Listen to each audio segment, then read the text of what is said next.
மூன்றாம் கட்ட பரப்புரை பயணத்தை தொடங்கியிருக்கக்கூடிய எதிர்க்கட்சித் தலைவர் எடப்பாடி பழனிசாமி கிருஷ்ணகிரி மாவட்டம் ராயக்கோட்டையில் பேசி வருகிறார். நேரலையில் பார்க்கலாம். பிரம்மாண்ட 20 கோடியில கட்டி கொடுக்கும். இங்க உற்பத்தி செய்யப்படுகின்ற நம்முடைய விவசாயிகளுக்கு நியாயமான விலை கிடைக்கணும்.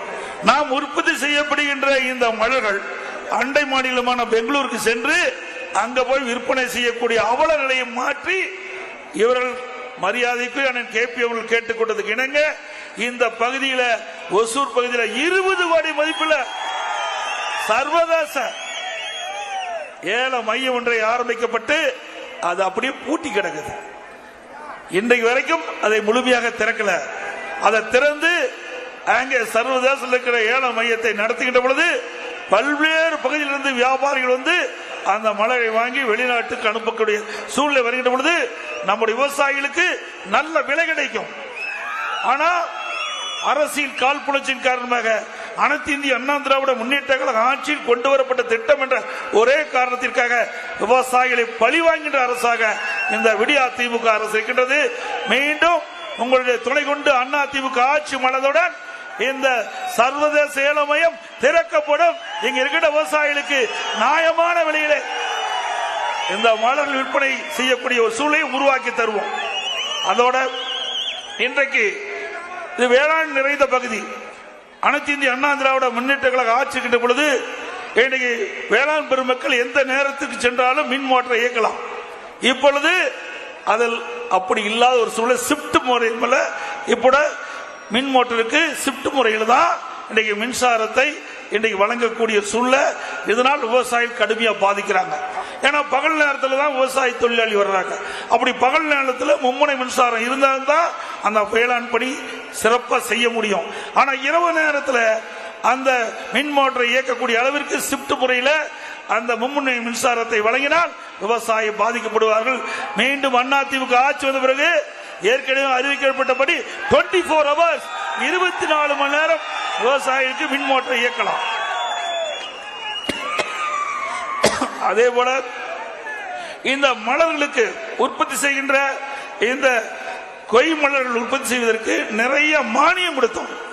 அதிமுக ஆட்சியில் இருக்கும்போது நிறைய மானியம் கொடுத்து அந்த விவசாயிகளை ஊக்குவிச்சு அதனால மலர் சாகுபடி செய்கின்ற விவசாயிகள் தண்ணீரை பெறுகின்ற அளவிற்கு நல்ல லாபம் பெறுகின்ற அளவிற்கு அதிமுக ஆட்சியில் நடவடிக்கை எடுக்கப்பட்டது. திமுக ஆட்சிக்கு வந்த பிறகு இந்த மானியத்தை நிறுத்தி விட்டார்கள். இப்படிப்பட்ட ஆட்சி தேவையா? அதே போல குடிமராமத்து திட்டம் அற்புதமான திட்டம். நம்முடைய பகுதியில் இருக்கின்ற ஏரி குளம் குட்டைகள் அனைத்தும் பல ஆண்டுகளாக தூர்வாராமல் இருந்தது. அந்த குட்டை ஏரிகள் எல்லாம் தூர்வாரப்பட்டு அந்த நிலத்தடி நீரை உயரச் செய்து கோடை காலத்தில் விவசாயிக்கு தேவை நீர் நிலத்தடி நீர் உயர்ந்தது. அந்த வண்டல் மண் விவசாயியுடைய நிலத்திற்கு அடியுரமாக பயன்படுத்தப்பட்டு நல்ல விளைச்சல் விவசாயி கிடைத்தது. இப்படி அற்புதமான திட்டத்தை கொண்டு வந்த அரசு அதிமுக அரசாங்கம். அதுபோல விவசாயிகள் தொடக்க வேளாண் கூட்டுறவு சங்கத்தில் பயிர்க்கடன் பெற்றிருந்தாங்க. அந்த விவசாயியுடைய கோரிக்கையை ஏற்று அம்மா இருக்கின்ற பொழுது ஒரு முறை விவசாயிகள் வாங்கிய பயிர்க்கடன் தள்ளுபடி. 2021 அம்மாவுடைய அரசு இருக்கின்ற பொழுது மீண்டும் விவசாயிகள் கோரிக்கை வச்சாங்க.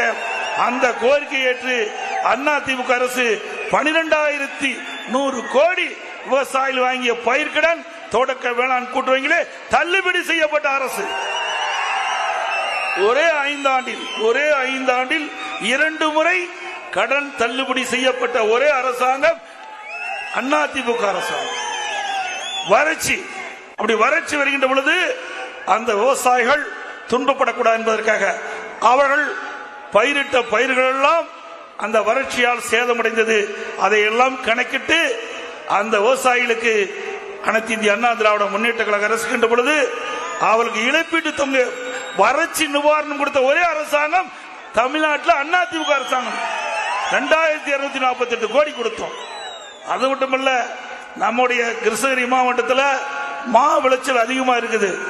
மா நிறைய விவசாயிகள் பயிரிடுறாங்க. இன்றைக்கு கடந்த ஆண்டு இந்த மாம்பழம் கடுமையான விலை வீழ்ச்சி ஏற்பட்டு விட்டது. இதனால் விவசாயிகள் கடுமையாக பாதிக்கப்பட்டாங்க. பல முறை இந்த அரசாங்கத்துக்கு நாங்கள் விவசாயிகள் பாதிக்கப்பட்டாங்க, அவருக்கு இழப்பீடு கொடுக்க வேண்டும் என்று கூறி வந்தோம். அதையெல்லாம் காதில் வாங்கிக் கொள்ளவில்லை. ஆனால் அனைத்து இந்திய அண்ணா திராவிட முன்னேற்ற கழக சார்பாக மரியாதைக்குரிய அண்ணன் KP அவர்களும் மாவட்ட செயலாளர் முன்னிருந்து, அதேபோல கொல்லி பிரச்சாரம் முன்னிருந்து அங்கே அந்த போராட்டத்தை முன்னிருந்து நடத்தினோம். அந்த விவசாயிகள் பாதிக்கப்பட்ட விவசாயிகளுக்கு அரசாங்கம் இழப்பீடு தர, ஒரு ஏக்கருக்கு 30,000 ரூபாய் இழப்பீடு தருவார். அதே போல 1 கிலோ மாம்பழம் 13 ரூபாய் அந்த விவசாயிகளுக்கு வழங்க வேண்டும் என்று கோரிக்கை வைத்து போராடிய அரசு அதிமுக அரசு.